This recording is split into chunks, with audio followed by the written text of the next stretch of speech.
Hello friends, स्वागत है आपके अपने चैनल द लर्नर्स पॉइंट में। तो आज के हम अपनी इस वीडियो में क्लास 10th की मैथ्स की बोर्ड एग्जाम 2024 की मोस्ट इंपॉर्टेंट क्वेश्चन सॉल्व करेंगे, जिसका पहला क्वेश्चन है write a quadratic equation whose sum of zeros is 2 and the product is -8।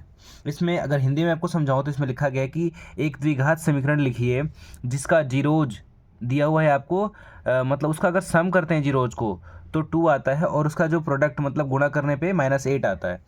तो इसका सॉल्यूशन कैसे होता है, पहले तो इसका हमें फॉर्मूला पता होना चाहिए कि क्वाड्रेटिक इक्वेशन का अच्छा पहले इसमें गिवन ले लेते हैं। गिवन क्या क्या है, सम ऑफ जीरोज का मतलब क्या होता है, अल्फ़ा प्लस बीटा। सम मतलब होता है योग, दोनों का योग करने में बोला गया है कि 2 आ रहा है, तो अल्फ़ा प्लस बीटा की वैल्यू कितनी है, 2 है।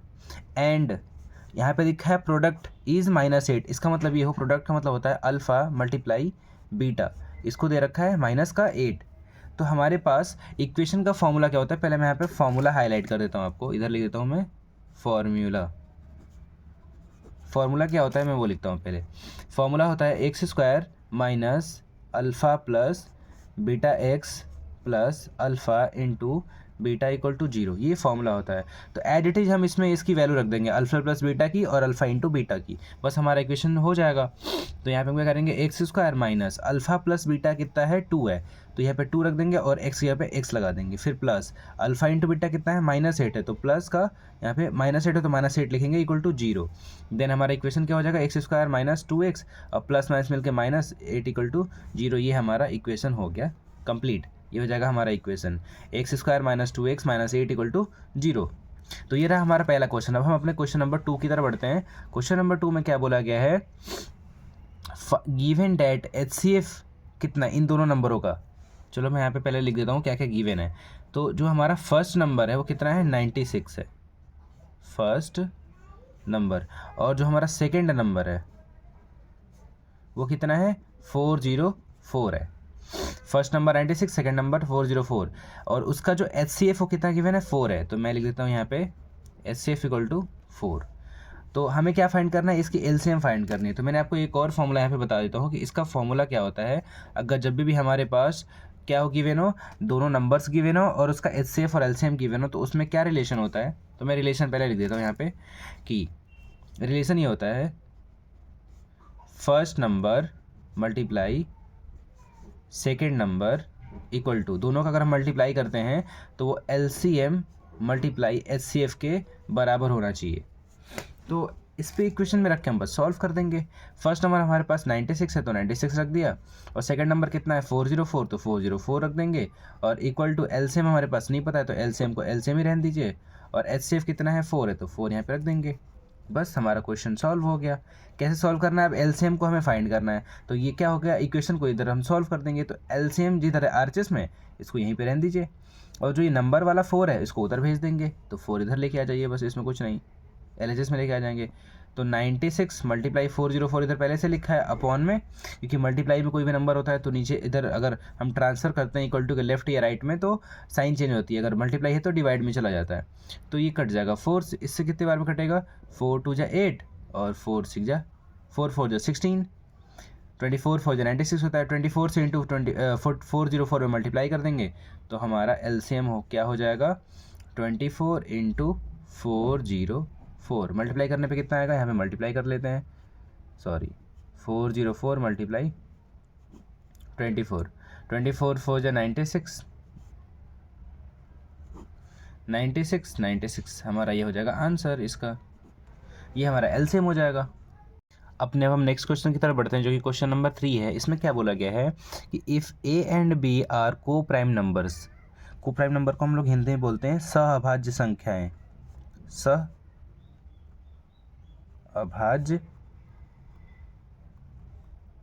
संख्याएं, ये क्या होती हैं अभी मैं आपको बताता हूँ। Then find the HCF of A and B, तो इसका हमें HCF बताना है कि कितना होगा A और B का। एक नंबर A है हमारे पास, फर्स्ट नंबर कितना है, A है, और सेकंड नंबर कितना है, B है, इन दोनों का HCF बताना है। तो जब भी को प्राइम नंबर्स होते हैं ना, तो यहाँ पे एक लाइन लिख लीजिए कि HCF ऑफ को प्राइम नंबर्स, HCF ऑफ को प्राइम नंबर्स इज़ ऑलवेज 1। मैं आपको रेड लाइन से थोड़ा सा मार्क कर देता हूँ। HCF ऑफ को प्राइम नंबर इज ऑलवेज 1, हमेशा 1 होती है। तो इसका आंसर HCF कितना हो जाएगा?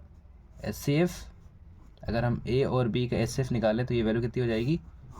1। ये हमारा इसका आंसर हो जाएगा, क्योंकि कोई भी को प्राइम नंबर होगा ना, उसका पेयर होगा तो उसका HCF हमेशा ही 1 आएगा, हमेशा 1 आएगा। ठीक है, तो ये रहा हमारा क्वेश्चन नंबर 3। अब क्वेश्चन नंबर 4 की तरफ बढ़ते हैं।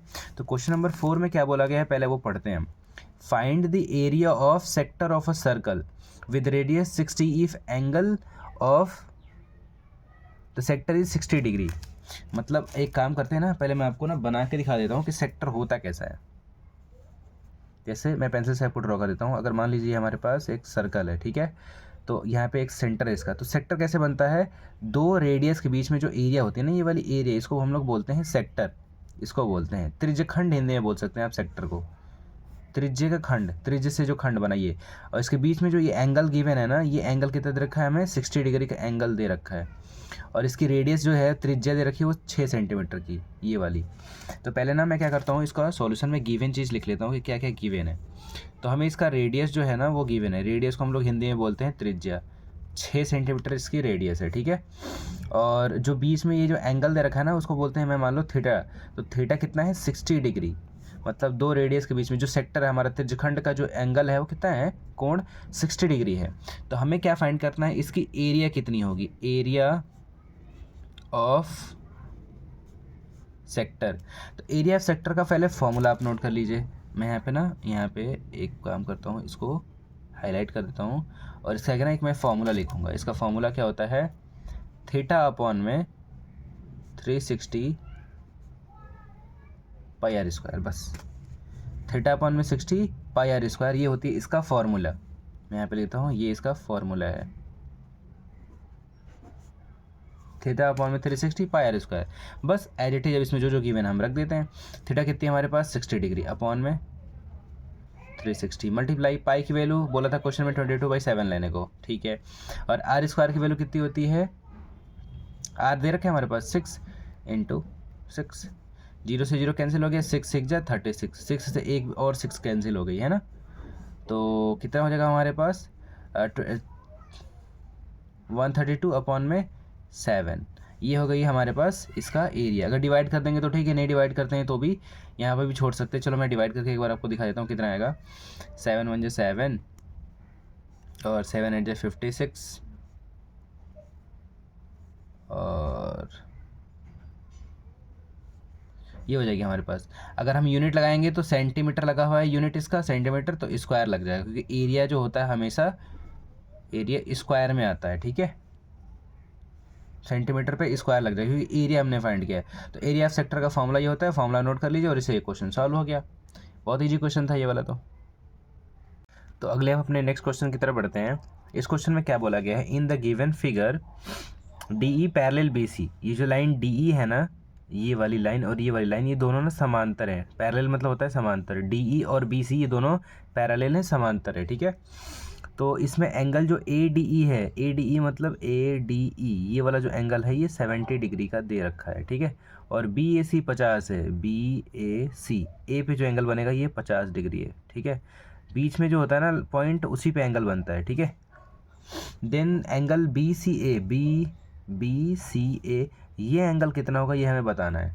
कोई बात नहीं, यहाँ पे देखिए ये दोनों जो ट्रायंगल है ना ये सिमिलर है। कैसे कह सकते हैं सिमिलर इन दोनों को?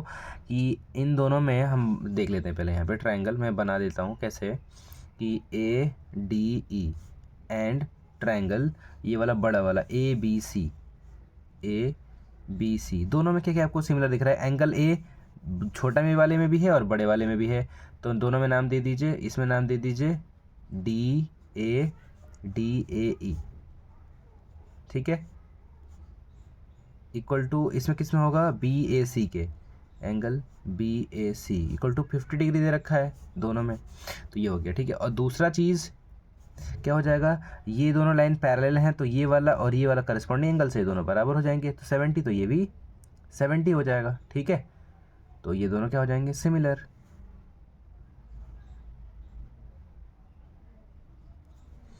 ये वाला एंगल और ये वाला एंगल, मतलब A D E equal to A B C equal to 70 degree, क्योंकि ये दोनों एंगल करस्पॉन्डिंग एंगल हैं।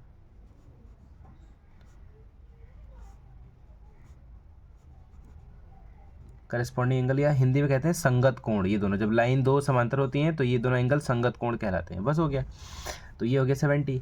अब इसमें एंगल में हमें 3 एंगल में से एक और ये पता लग गया तो तीसरा आप निकाल सकते हैं। या सिमिलर हो गया तो ये वाला भी सिमिलर हो जाएगा, जितना ही होगा उतना यही होगा, कोई बात नहीं। तो यहाँ पे ये वाला यूज़ कर लीजिए लाइन, इसको लाइन को यूज़ कर लीजिए बस, कि ये और ये दोनों बराबर हो गया, मतलब एंगल ए बी सी भी 70 हो गया। तो अब ट्रायंगल ले लीजिए बड़ा वाला ए बी सी ओनली, सिर्फ क्या ले लीजिए, ट्रायंगल ए बी सी। इसमें आपको क्या दिख गया कि एक एंगल 50, एक एंगल ये 70 है, तो ये वाला कितना होगा। तो तीनों को ऐड करने पे क्या होता है, एंगल सबको जोड़ते हैं, मतलब A B C plus B A C plus A C B चाहे बी सी ए, तीनों को जोड़ने पे 180 आता है। कि एंगल को, ट्रायंगल के तीनों एंगल को जोड़ते हैं तो 180 आता है। ये और ये बड़े वाले ट्रायंगल की बात कर रहा हूँ मैं।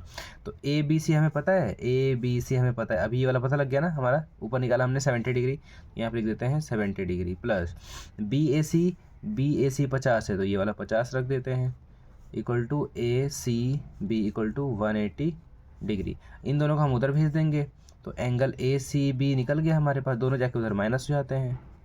कोई भी नंबर इधर LHS में प्लस में ना उधर जाता है तो माइनस में चला जाता है। तो 70 और माइनस का 50 कितना हो जाएगा हमारे पास, माइनस करने के बाद 60 डिग्री आ गया। तो एंगल ए सी बी हमारे पास निकल गया 60 डिग्री। ये हमारा आंसर हो गया। यहाँ पे ये हमने फाइंड करना था, 60 डिग्री हो गया। अब अपने हम नेक्स्ट क्वेश्चन की तरफ बढ़ते हैं। ये थोड़ा सा एक अच्छा क्वेश्चन है। In the given figure A D equal to 2 centimetre. देखिए यहाँ पे ए डी जो है ना वो 2 सेंटीमीटर। पहले हम ना अपने क्या करेंगे, गिवन चीज़ को लिख लेंगे। गिवन क्या है वो लिख लेते हैं जो दिया गया है। ए डी कितना है 2 सेंटीमीटर, ठीक है। और बी डी है 3 सेंटीमीटर। बी से डी ये वाला चीज़, B D equal to 3 centimetre, ठीक है। और इधर ए कितना दिया है 3.5, जो ए ई है हमारे पास 3.5 है। और ए से सी तक ये वाला पूरा है 7, तो हमने ले लिया ए से सी तक कितना हो गया 7 सेंटीमीटर। ये पूरा ए से सी है। तो क्या देखा हमने, हम ट्रायंगल के जब सिमिलरिटी और ट्रायंगल देखते हैं तो ये कब होता है कि जब जो इसके साइड्स होते हैं रेशियो के, अगर ये साइड्स इधर वाले और इधर वाले जब रेशियो में होंगे तो ये वाली लाइन जो डी और बी सी होगी वो पैरेलल होगी। हमें यही प्रूव करना है कि डी पैरेलल हो बी सी के। तो इन दोनों को हम रेशियो में दिखा देते हैं तो प्रूव हो जाएगा हेंस कि दोनों क्या होंगे। तो चलिए हम करके देखते हैं क्या ये है या नहीं, पूछा गया ना है या नहीं। तो ए डी अपॉन में बी डी, हमें गिवन बी डी है ना, ए डी अपॉन में बी डी, ए डी ये है और ये बी डी है। तो रेशियो लेते हैं ए डी अपॉन में बी डी, ठीक है। फिर ए ई अपॉन में ई सी लेंगे इधर, ए ई अपॉन में ई सी, ठीक है। तो ए ई अपॉन में ई सी कितना होगा तो सॉल्व करके देखते हैं। तो ए डी अपॉन में बी डी कितना दिया है, ए डी कितना दिया है, चलो यहाँ पे नीचे मैं सॉल्व करता हूँ, ठीक है। यहाँ पे लिख के ए डी अपॉन में, और ए डी कितना है 2 है, अपॉन में बी डी कितना है 3 सेंटीमीटर, तो यहाँ पे मैंने रख दिया 3, इक्वल टू ए ई कितना है, ए से ई तक 3.5, अपॉन में ए सी मुझे लिखना है, ई सी रखना है सिर्फ। तो इसमें से इसको माइनस कर लेते हैं, तो 7 में से 3.5 माइनस कर लीजिए तो 3.5 नीचे वाला हो जाएगा। तो क्या ये दोनों रेशियो, ये तो हो जाएगा सीधे 1, लेकिन ये वाला इक्वल नहीं है ना। तो जब इक्वल नहीं होगा हैंस जो डी होगा, हैंस डी ई इज, ये दोनों रेशियो इक्वल नहीं है, हैंस यहाँ पे लिख देंगे कि D E is not parallel, D E is not parallel to B C, क्योंकि रेशियो जब इक्वल नहीं होगा, हैंस जब साइड्स रेशियो दोनों साइड्स रेशियो में नहीं होंगे तो ये लाइन पैरेलल नहीं होगी। ये हमारा हो गया आंसर। ये थोड़ा सा क्वेश्चन वो था, थोड़ा सा टफ था, तो एक बार आप इसको अच्छे से देखिए। अगर सब साइड्स रेशियो में होते हैं ना तो जो साइड्स होती है ना हमारी बीच से कट करने वाली, इंटरसेक्ट करने वाली लाइन वो पैरेलल होती है। जब साइड रेशियो में नहीं है इसलिए ये पैरेलल नहीं होगा। अब अपने हम नेक्स्ट क्वेश्चन की तरफ बढ़ते हैं। तो इस क्वेश्चन में ये बोला गया है कि the cost of fencing a circular field.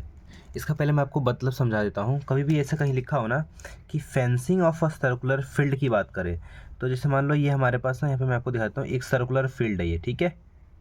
Circular field हो गई। कह रहा है कि ये सर्कुलर फील्ड है, इसके चारों तरफ ना फेंसिंग का मतलब होता है घेराबंदी करना, फेंसिंग लगाना बाउंड्री की तरफ। तो जब भी हमें बाउंड्री की बात की जाए तो बाउंड्री का मतलब होता है हिंदी में परिधि, परिधि कह लो या इसको पेरीमीटर कह लो। तो समझ लो आपको पेरीमीटर से रिलेटेड कुछ भी, जो भी कुछ फाइंड भी करना होगा तो पेरीमीटर से रिलेटेड बात की जा रही है। तो बस इसमें हम वही करेंगे solve.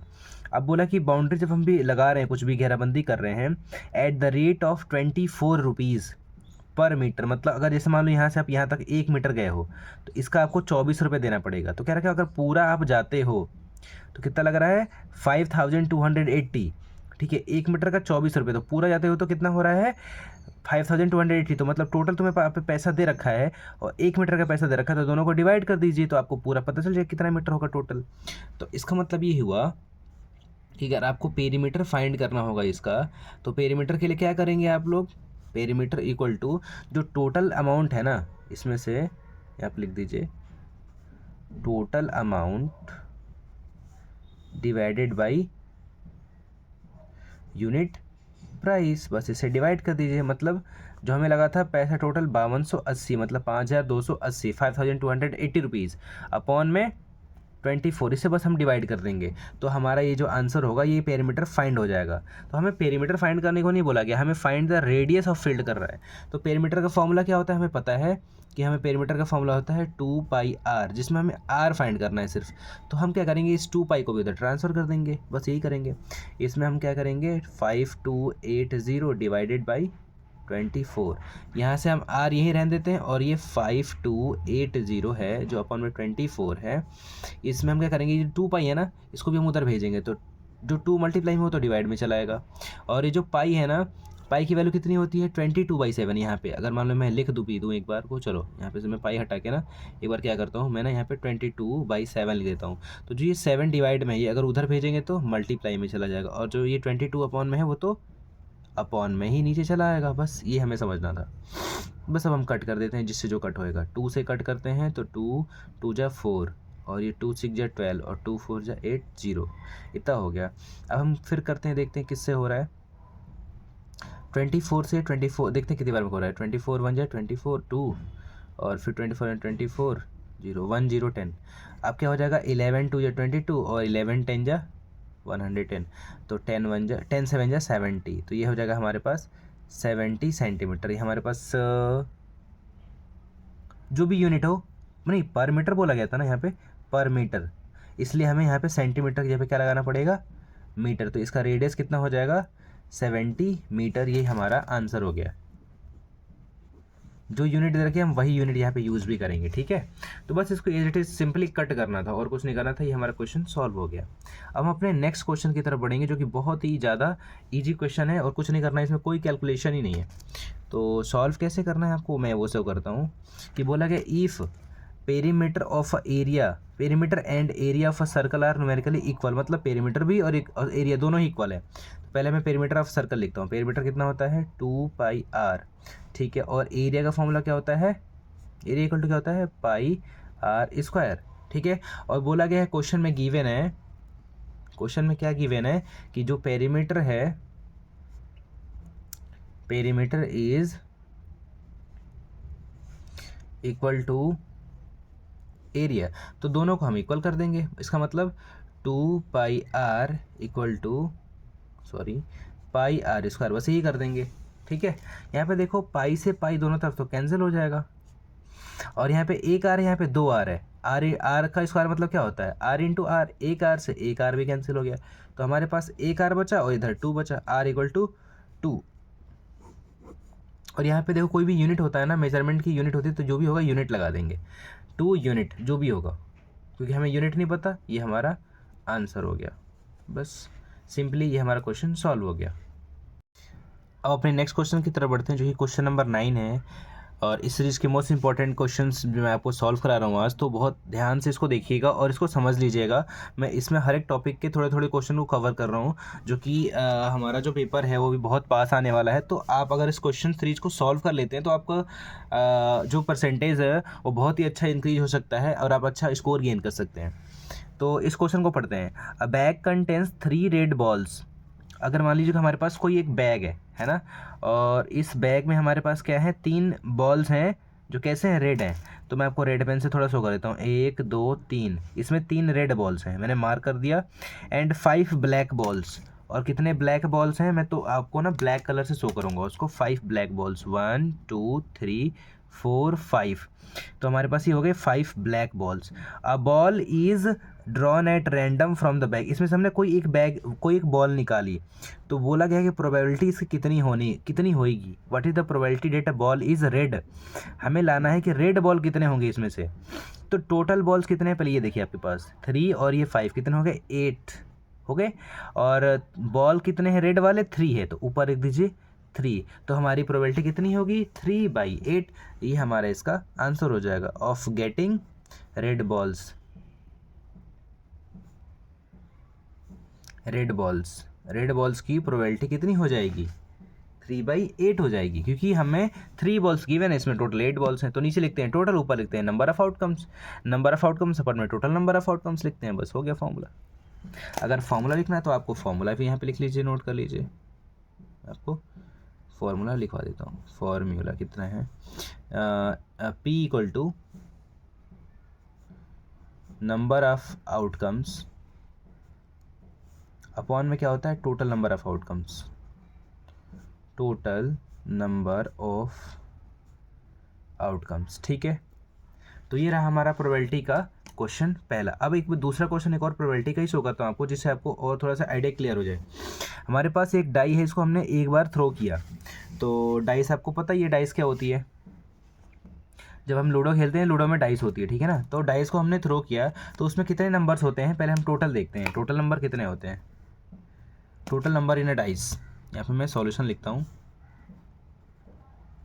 Total number in dice क्या क्या होती हैं, 1 2 3 4 5 6।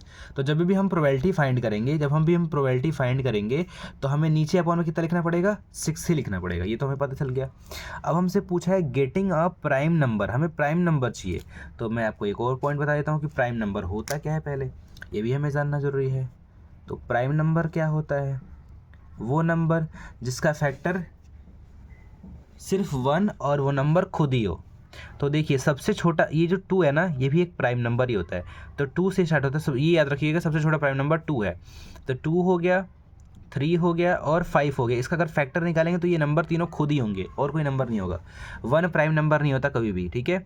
तो याद रखिएगा सबसे छोटा प्राइम नंबर 2 है, 2 से शुरू करेंगे, 2 3 एंड 5 ये हमारे प्राइम नंबर है। जब मैं इसको थोड़ा सर्कल कर देता हूँ, 2 है, 3 है और 5 है, ये हमारे पास प्राइम नंबर्स की सीरीज़ है। तो टोटल हमारे पास कितने आउटकम्स हो गए, नंबर ऑफ आउटकम्स 2 3 एंड 5, तो 3 है ना, तो 3 आउटकम्स हो गए। और टोटल आउटकम कितने हैं, 6 हैं। डिवाइड करते हैं, 1/3, 1 3 3 2 6, तो 1/2 ये हमारा इस क्वेश्चन का आंसर हो जाएगा। इतना ईजी है प्रोबेबिलिटी फाइंड करना, ठीक है। अब हम क्वेश्चन अपने नेक्स्ट क्वेश्चन की तरफ बढ़ते हैं। इस क्वेश्चन में क्या बोला गया है, find the lateral surface area. Lateral surface area find करना है किसका, area of 2 pillars if height of pillar is 7 centimetre and radius is 1.4 centimetre. अगर रेडियस गिवन है तो इसका मतलब हमें ये पता लग रहा है कि जो भी हमारा पिलर होगा ना, वो कैसा होगा, सर्कुलर पिलर होगा। समझ में आ रहा है आपको, पिलर कैसा होगा, सर्कुलर पिलर होगा, मतलब राउंड होगा। तो उसकी लेटरल सरफेस एरिया निकालनी है। तो लेटरल ये जो सर्कुलर होगा, तो इसका मतलब हमें ये फिगर समझ में आएगा कि ये कैसा फिगर है, ये एक सिलेंड्रिकल फिगर है। कैसा है, सिलेंडर है। और सिलेंडर का आपको क्या निकालने आता है, लेटरल सरफेस एरिया। तो लेटरल सरफेस एरिया का फॉर्मूला यहाँ पे पहले लिख लीजिए आप लोग, कि फॉर्मूला क्या होता है, वो इंपॉर्टेंट है फॉर्मूला। अगर आपको फॉर्मूला पता है तो आप क्वेश्चन को सॉल्व कर सकते हैं। फॉर्मूला लिख लीजिए, CSA लिख दीजिए, कोई बात नहीं, दोनों एक ही चीज़ होती है। CSA ऑफ, यहाँ पे ब्रैकेट में लिख दीजिएगा, सिलेंडर कितना होता है, 2πRH, ये हमारा इसका फॉर्मूला है। बस इसमें हम अपनी वैल्यू रख देंगे, क्वेश्चन सॉल्व हो जाएगा। चलिए CSA निकाल देते हैं इसका। CSA इक्वल टू कितना हो जाएगा, 2 और 22/7 पाई की वैल्यू इंटू R कितना है, 1.4 है हमारे पास, रेडियस 1.4 इंटू, और ये हाइट कितनी है हमारे पास, 7 सेंटीमीटर। तो 7 से 7 कट गया, ठीक है। और ये पॉइंट हटाने के बाद आप नीचे 10 लगा सकते हो बेस में, पॉइंट हटाने के बाद, ठीक है।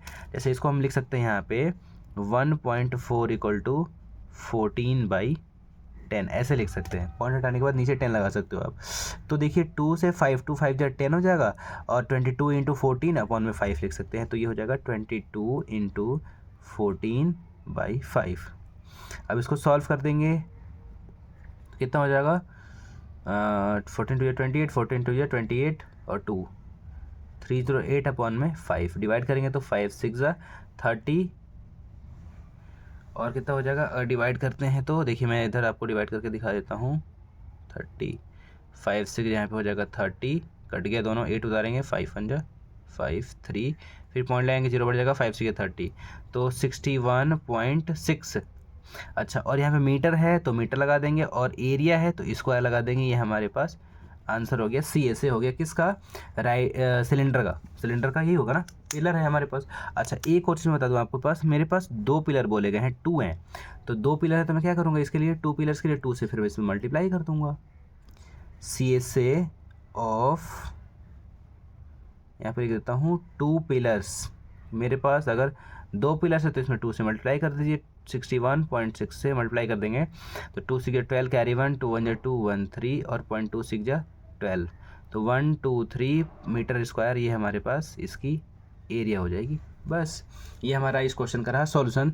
तो आज की सीरीज का ये मोस्ट इंपॉर्टेंट सीरीज जो है हमारी, यहाँ पे क्वेश्चन नंबर हम 11 तक पहुँच चुके हैं। तो आगे के हम क्वेश्चन अपने नेक्स्ट सीरीज में देखेंगे। आज के लिए थैंक यू।